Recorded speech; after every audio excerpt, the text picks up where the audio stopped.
Have you ever watched the world news and felt like you're watching a super complex chess match, but you don't know any of the rules?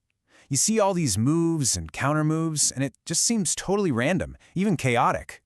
Well, today, we're going to pull back that curtain. We're going to break down the entire world of international relations into a simple, powerful framework that'll help you see the hidden logic that's shaping everything around us. I mean, this is the big question, right? It can look like a total whirlwind of alliances, conflicts, trade deals, just chaos. But what if I told you there are underlying patterns, that there are theories, and yeah, even rules that help make sense of it all? Think of it less like chaos and more like a high-stakes global game. So, to figure this all out, here's our roadmap. First, we'll look at the main players and the strategies they use. Then, we'll zoom out to see the game board itself, how power works on a global scale. We'll take a quick look at how the game has changed over time, and then we'll dive into the massive challenges that are defining everything today. Okay, first up, let's meet the key players. And maybe more importantly, let's try to understand the different mindsets, the playbooks, if you will, that guide every move they make. Because you can't really get the game until you know who's playing and what they're trying to achieve. So, the most important player on the board, the foundational piece, is of course the state. You know, whether it's the United States, China, Nigeria, Brazil, this is the entity that has the final say over its own territory. Now, we know there are other powerful actors out there, like huge corporations and NGOs, and they definitely have a ton of influence. But for now, the sovereign state is still the star of the show. So, how do states decide what moves to make? Well, they're generally working from one of two main playbooks. The first is what we call realism.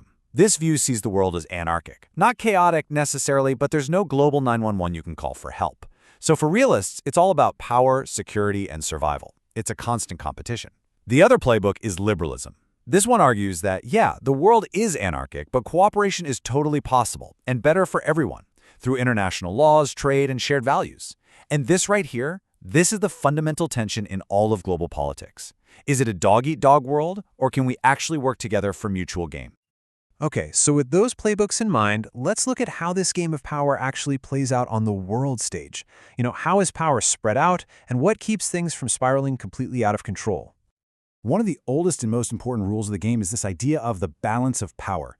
It's kind of like a giant seesaw. If one country starts getting way too powerful, way too dominant, other countries will naturally start to team up against it to protect themselves. It's a basic survival instinct, right? It's all about preventing any single player from just flipping the whole board over.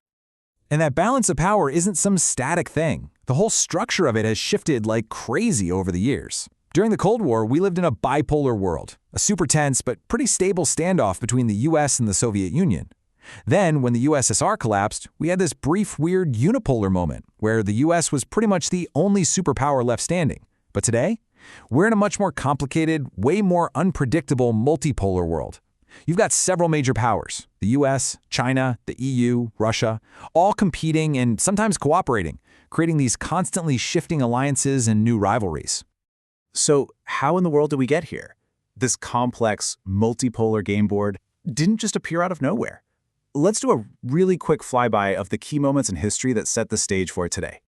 Our modern system really gets its start way back in 1648. That's when a series of treaties basically established the whole idea of countries being their own boss, sovereignty.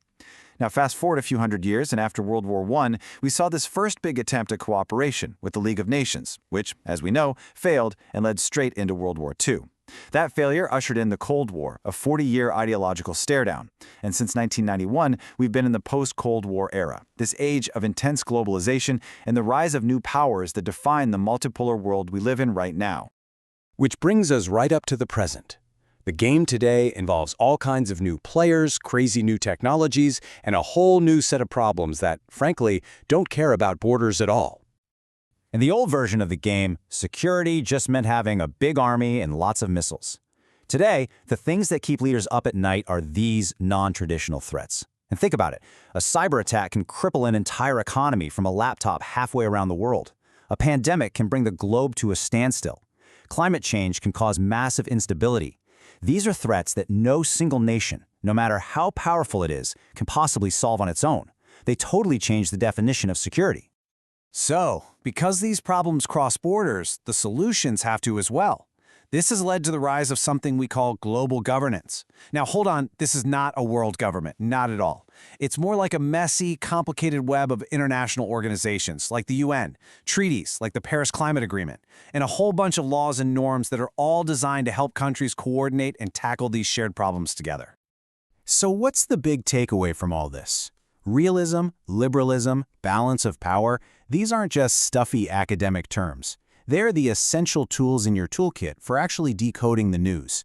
This framework helps you see the deeper strategy behind a trade war, a new alliance, or a big international summit. It's how you go from just reading the headlines to actually understanding the game. And that leaves us with one final huge question. In a world with all these new dangers that ignore borders and new players rising all the time, what comes next? Are we going to see more cooperation through this global governance idea? Or are countries going to pull back into a more competitive, power-focused world? The next chapter of this global story is still being written.